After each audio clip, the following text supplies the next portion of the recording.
प्यारे विद्यार्थियों, सुप्रभात। आज हम कृतिका की पुस्तक में से प्रसिद्ध नाटककार जगदीश चंद्र माथुर जी की एकांकी रीढ़ की हड्डी पर विचार विमर्श करेंगे।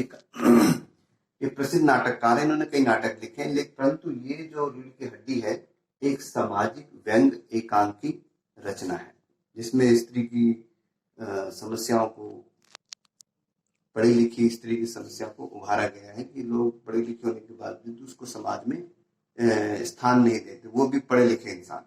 तो एकांकी क्या होता है? जैसे नाटक के अंदर विस्तृत अलग अलग जगहें होती हैं।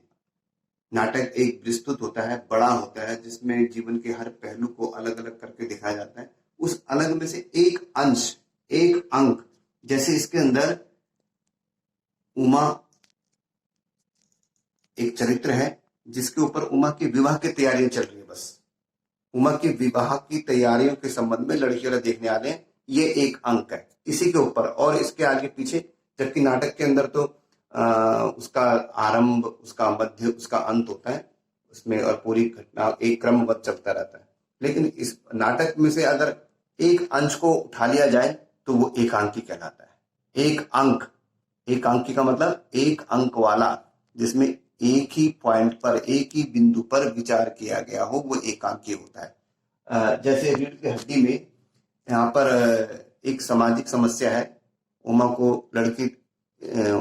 को जो एक पढ़ी लिखी लड़की है, बीए पास है, उसको लड़के देखने आ रहे हैं, तो उस समस्या पर यहाँ प्रकाश डाला गया है, सिर्फ उसी पॉइंट के ऊपर, इसलिए एकांकी है। तो पूरे एकांकी को हमने पढ़ने के बाद इसके 12 भागों में विभक्त कर दिया है। जैसे पात्र परिचय में हम यहाँ बताएंगे कि इसकी जो इसमें राम स्वरूप है, उनकी बेटी का नाम उमा है।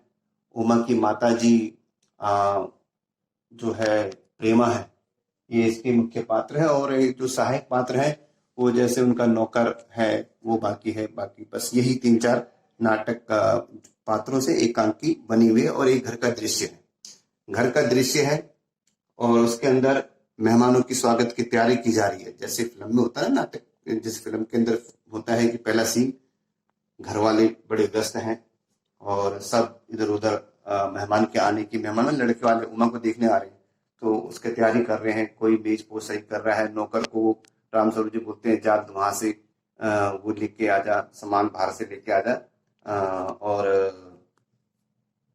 पान लेके आ जा। उसके बाद फिर वो अपना उसका बैठक साफ सुफ करवाते हैं और ये करते हैं। प्रेमा को बोलते हैं यहाँ पर ऐसे करो, हारमोनियम यहाँ रखा जाएगा, ऐसे कई तैयारियां चल रही है, ये स्वागत की तैयारियां चल रही है। राम स्वरूप और प्रेमा का वार्तालाप होता है। अब राम स्वरूप और प्रेमा का वार्तालाप होता है और वो आपस में बात करते हैं कि लड़के वाले आने वाले ही होंगे, तो इसके ऊपर जरा जल्दी जल्दी तैयारी की जाए, ठीक है ना। और माँ की माँ बोलती है, प्रेमा, वो कहती है आपकी लड़की तो मुंह फुलाए बैठी हुई है, उसको तैयार होने के लिए बोलो, तो मुंह फुला के बैठ गई है। रामस्वरूप कहता है कि भाई फिर माँ सारा दोष उसकी पढ़ाई लिखाई को देती है कि इतना पढ़ा लिखाने के बाद यही हाल होता है। ये हमारे जमाने में अच्छा था जब हम 10वीं मैट्रिक कराकर और अपना घर गृहस्थी का काम करके चलाते। ऐसी इनकी यहाँ पर बातचीत चल रही है, यहाँ पर बातचीत चल रही है, ठीक है। और फिर वो उसकी पाउडर सुंदरता की बात कर रही है, वो संवरती भी नहीं है, सजरती भी नहीं है, मतलब पाउडर नहीं लगाती है। जबकि लड़के वाले आ रहे हैं तो उसको सुंदर मार के राम स्वरूप ने अपनी पत्नी प्रेमा को कहा था कि इसको जरा सुंदर सावर सजर के ले आना। लेकिन उमा जो है वो पाउडर वाउडर लाली लाली का शौक नहीं है, उसको नहीं लगाती है। तो राम स्वरूप कहते हैं कि देखो ये कैसी लड़की है, आजकल की लड़की तो बिना लाली पाउडर के बाहर निकलती नहीं है। तो इस तरह की बातचीत चलती है इसके अंदर। राम स्वरूप की चिंता ये है कि जो लोग आ रहे हैं, जो लड़के वाले लोग उमा को देखने आ रहे हैं, वो है तो वकील, उनका लड़का शंकर बीएससी कर रहा है, लेकिन है तकियानुसी बातों का, क्योंकि ज्यादा पढ़ी लिखी लड़की उनको नहीं चाहिए। वो कहते हैं, उनका मानना है कि ज्यादा पढ़ी लिखी लड़की के क्या करना है, हमने कौन सा उसको नौकरी करानी है। और ज्यादा पढ़ी हुई लड़की फिर का दिमाग भी ज्यादा चढ़ जाता है, ये गोपाल प्रसाद जी का मानना है। ऐसे ऐसे विचारों को लेकर वो तकियानुसी विचार, ये रामस्वरूप की चिंता है। वो सबसे बड़ी चिंता ये है कि वो उसकी पढ़ाई के बारे में छुपाते हैं। रामस्वरूप ने उसको बीए तक पढ़ाया, अपनी लड़की को बीए तक पढ़ाने के बाद, लेकिन मजबूरी ये है कि वो छुपाते हैं अपनी लड़की की अपनी लड़की की पढ़ाई के बारे में छुपाते हैं, और वो सोचते हैं कि कहीं पता न लग जाए। इस तरह से वो, ये उनकी एक चिंता है। लड़के वालों का आना, इतने में लड़के वाले जब बात बात कर रहे होते हैं तो इतने में लड़के वाले आ जाते हैं, और राम सत्कार वगैरह होता है, हल्लो हाय होता है, वहां पर बैठते हैं। और वहां बैठते हैं, लड़के आनों का आना, पूछते हैं कोई दिक्कत तो नहीं? नहीं, सब ठीक ठाक हो गया, आए बैठिए, पानी पिलाते हैं, चाय वगैरह सब कुछ होता है। तो इतने में गोपाल प्रसाद के कहते हैं, भाई लड़की को दिखाओ जिसलिए हम यहाँ आए हैं। अच्छा, फिर लड़के वालों का आना यहाँ बता दिया। फिर उनकी तकियानुसी विचार, वही तकियानुसी विचार कि गोपाल प्रसाद वकील हैं, लेकिन वो कम पढ़ी लिखी लड़की चाहते हैं।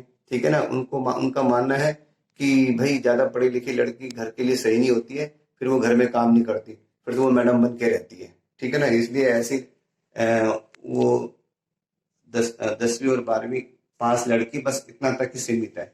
अब एक बच्चों, एक यहाँ पर देखना है कि एक वकील होकर उसका लड़की के प्रति ये नजरिया दिखाया है यहाँ पर जगदीश चंद्र माथुर ने। तो ऐसे भी लोग हैं जो समाज में बढ़ती हुई लड़की को देख नहीं सकते, और अपने विचारों के चलते ऐसी लड़कियों को बड़ी समाज में मुसीबत झेलनी पड़ती है। आगे तकियों से बातें, फिर आपस में बातचीत करते करते रामस्वरूप और गोपाल प्रसाद हंसी मजाक करते हैं, ठिठोली वगैरह करते हैं। हाँ जी, फिर मतलब लड़की को कम आंकने के लिए वो उदाहरण भी देते हैं। हाँ भी, भाई शेर की मोर की जो होता है, मोर सुंदर होता है और मोरनी, इस तरह से यहाँ पर ये व्यवस्था वाली बात करते हैं। मोर के पंख होते हैं और मोरनी के नहीं। और फिर यहाँ पर कहते हैं कि शेर के बाल होते हैं, शेरनी के नहीं, अर्थात मोर के पंख होते हैं, मोरनी के नहीं। तो जो मोर होता है वो नाचता है अपने पंखों से। तो यहाँ ऐसी बातें कर कर यहाँ पर गोपाल प्रसाद लड़की के महत्व को, उसकी पढ़ाई लिखाई को तकिया दरकिनार करते हैं, यानी कि उसको महत्व नहीं देते हैं। जबकि भारत, तो आपको ये समझना पड़ेगा कि हमारे समाज में ऐसे लोग भी हैं जो पढ़े लिखे हैं, लेकिन लड़कियों पर या स्त्रियों पर अभी भी अंकुश लगाए रखना चाहते हैं, उनको आगे नहीं बढ़ने देना चाहते। जैसे घरों के अंदर कोई आपस में कोई विचार विमर्श होता है, तो उसमें लड़कियों का, औरतों का जो प्रतिभाग होता है वो ना के बराबर होता है, उनसे पूछा भी नहीं जाता। तो औरतें हमारे घरों में भी हाशिए पर रखी जाती है, किनारे रखी जाती है, भाई सब ऐसे ही यहाँ पर ये बातें चल रही है और हंसी मजाक चलता है। ये तकियानुसी विचार है उनके। विवाह की बातचीत चलती है, तो विवाह की बातचीत चलती है, तो विवाह की बातचीत में वो फिर बात करते हैं कि भाई, विवाह की बातचीत में वो करते हैं, यहाँ पर गोपाल प्रसाद कहते हैं कि अब बिजनेस की बात हो जाए। अब यहाँ पर गोपाल प्रसाद जो पढ़े लिखे पेशे से वकील हैं, वो विवाह को एक बिजनेस का नाम देते हैं। रामस्वरूप विवाह को बिजनेस कहकर चौंक जाते हैं, कहते हैं कि इस बीच चाय वाला फिर चाय नाश्ता अंदर आ जाता है, और गोपाल प्रसाद लड़के शंकर से कहते हैं कि आदमी भला है, हैसियत भी ठीक है, अब पता चले लड़की कैसी है।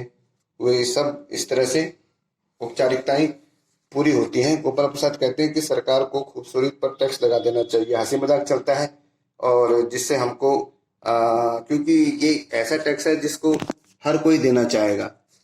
ठीक है ना, इस प्रकार से यहाँ बातें की जाती है कि खूबसूरती के स्टैंडर्ड के अनुसार टैक्स तय किया जाए, यानी जो जितना खूबसूरत हो उतना उस पर टैक्स लगा दिया जाए। उनके लड़के का विवाह के लिए लड़की का खूबसूरत होना जरूरी है। ठीक है ना, तो इतने में वो अपना शंका जताते हैं। इतने में गोपाल प्रसाद अपनी शंका जताते हैं कि मैंने सुना है कि शायद आपकी लड़की ज्यादा पढ़ी लिखी है। उन्होंने कहा नहीं नहीं नहीं, आपने किससे कह दिया, आपसे किसने कह दिया, ये सब बातें अफवाह है, ऐसा कुछ नहीं है। तो इस तरह की यहाँ बातें चलती हैं और विवाह की बातचीत चलती है। तो इस तरह से पूछा, फिर इतने में यहाँ पर उमा का प्रवेश होता है। उमा आती है, जैसे लड़कियां आती है ना चाय की ट्रे लेकर, पूछ के उसको बिठाया जाता है, और बेटी सब ठीक ठाक है, बताइए कहाँ तक पढ़ी लिखी हो। तो इसके जवाब में तो रामस्वरूप उत्तर देते हैं। 2-3 बार रामस्वरूप उत्तर देते हैं, इतने में वो चौंक कर कह उठते हैं गोपाल प्रसाद, अजी इनको भी बोलने दीजिए, क्या है इनको बोलना नहीं आता। तो इस तरह से वो पूछते हैं। फिर यहाँ पर वो बात आती है, उमा से सवाल जवाब होता है, ठीक है ना। वो कहते हैं शुरू तो वो कहते हैं कि जब मिठाई रखते हैं तो कहते हैं ये सब इसने बनाई है और जो जो भी चीज है। फिर कहती है बेटा इनको भजन सुनाओ। वो भजन सुनाते हैं, मेरे तो गिरधर गोपाल दूसरों ने कोई गाने लगती है। फिर उसकी नजर शंकर से मिल जाती है, वह गाते गाते रुक जाती है, ठीक है ना। खाना बनाना सब कुछ आता है। फिर वो उससे मिल जाती है, इतने में उसके पिताजी सवाल पूछ देते हैं कि भाई आपको खाना बनाना आता है, ठीक तरह से बना लेती हो, कढ़ाई उड़ाई सब कर लेती हो, ठीक है। फिर इतने में उसकी नजर शंकर से मिल जाती है। शंकर को जैसी नजर मिलती है तो उसको याद आती है, क्योंकि वो शंकर को पहले जानती है, क्योंकि लड़कियों के गर्ल्स हॉस्टल में एक बार ही वो लड़कियों को देखते छेड़ते हुए पकड़ा गया था। तो शंकर वही है जो आज उसको देखने आया है। तो इस प्रकार उमा का प्रवेश और उसे देखता है। इतने में यहाँ पर बातें चलती हैं। यहाँ पर इतने में उनसे गोपाल प्रसाद फिर पूछते हैं कि कुछ इनाम उनाम भी जीते हो, आपने गाना वाना तो अच्छा आता है, इनाम उनाम भी जीते हो।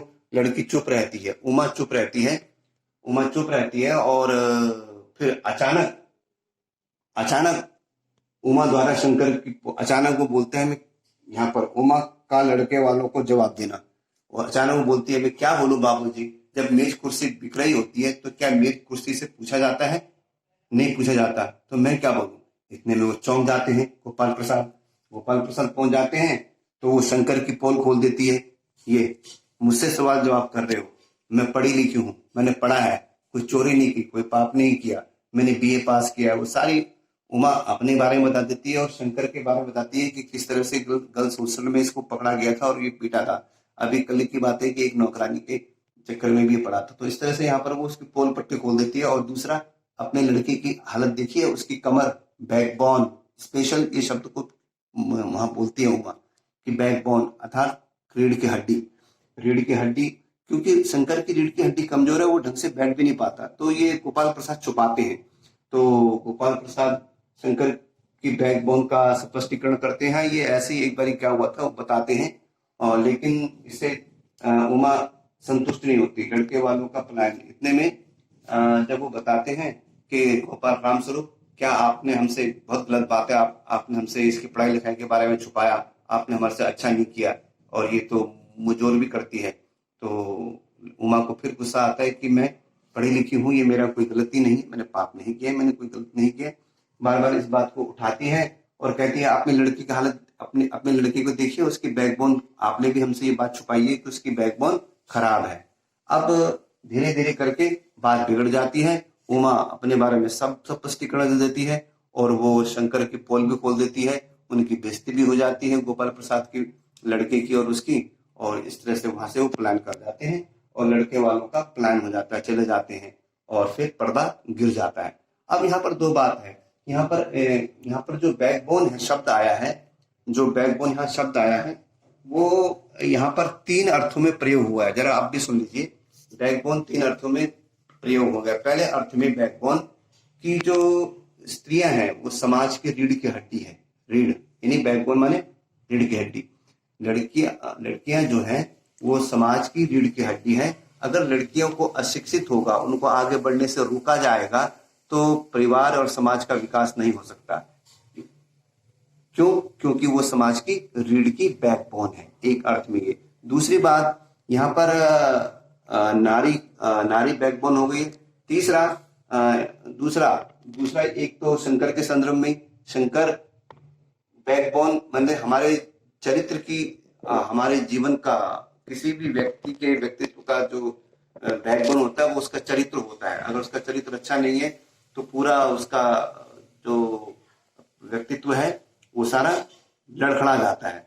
तो यहाँ पर चरित्र को बैकबोन के रूप में देखा गया है शंकर के रूप में, क्योंकि शंकर का चरित्र जो व्यक्तित्व था, उसके चरित्र में जो गलतियां थी वो उसकी कमजोरी को दर्शाता है। दूसरा पॉइंट। तीसरा पॉइंट जो उसका वास्तविक अर्थ है कि जिस व्यक्ति की अगर बैकबोन नहीं है तो वो अपने समग्र जीवन में लड़खड़ाएगा, यानी कि वो अपने शरीर को सीधा खड़ा नहीं कर पाएगा, उसको जीवन में कई दिक्कतें होती हैं। ये फिजिकली भी सिद्ध है ना, शारीरिक रूप से भी सिद्ध है। तो तीन तरह से यहाँ रीढ़ की हड्डी का प्रयोग हुआ है। एक तो सामाजिक संदर्भ में, स्त्री के संदर्भ में कि स्त्रियां समाज में रीढ़ की हड्डी है। दूसरा यहाँ पर चरित्र के रूप में कि चरित्र व्यक्ति का अगर चरित्र नहीं, जो व्यक्ति का जीवन, जो व्यक्तित्व है उसके चरित्र, उसका एक रीढ़ की हड्डी है, अगर वो नहीं रहेगा तो पूरा व्यक्तित्व चरमरा जाता है। और एक स्वाभाविक अर्थ में जो उसका अर्थ है ही कि हमारी बैकबोन माने रीढ़ की हड्डी नहीं रहेगी तो आपका शारीरिक विकास नहीं हो पाएगा, आप बड़ी दिक्कतें झेलेंगे। तो इस तरह से हमने आज रीढ़ की हड्डी के भी तीन अर्थों में इसका बात बताई है। इस प्रकार से ये एक सामाजिक व्यंग एकांकी है जिसमें ऐसे लोगों के ऊपर व्यंग किया गया है जो ज्यादा पढ़े लिखे हैं लेकिन बड़े घटिया सोच रखते हैं। आज भी समाज में ऐसे लोग हैं। हम अपने घरों के आसपास देख लें कि हम अपने घरों में अपनी माँ बहन को कितना इज्जत देते हैं। जब कोई सामाजिक अपने घर में जो कोई प्रोग्राम वगैरह होता है उसमें उनका कितना पार्टिसिपेट करती हैं। क्या उनसे पूछा भी जाता है? नहीं, वो तो घर के किचन के कोने से ही देखते रहती है कि ससुर जी ये बात कर रहे हैं, ठीक है ना, जेठ जी ये बात कर रहे हैं, उनसे पूछा भी नहीं जाता इस बात को। तो ये हमारे घरों में अभी तक समस्या है, लेकिन जहां तक शिक्षा का प्रकाश हो चुका है वहां पर आमने सामने बैठकर उनका सम्मान किया जाता है, उनकी शिक्षा का आदर किया जाता है। तो इसका उद्देश्य यही है कि हम समाज में स्त्री की शिक्षा को आगे बढ़ाए, उसको मान सम्मान दे, क्योंकि वो हमारे जीवन, हमारे समाज की रीढ़ की हड्डी है। धन्यवाद। आशा करता हूं कि आपको बात समझ में आ गई होगी। धन्यवाद।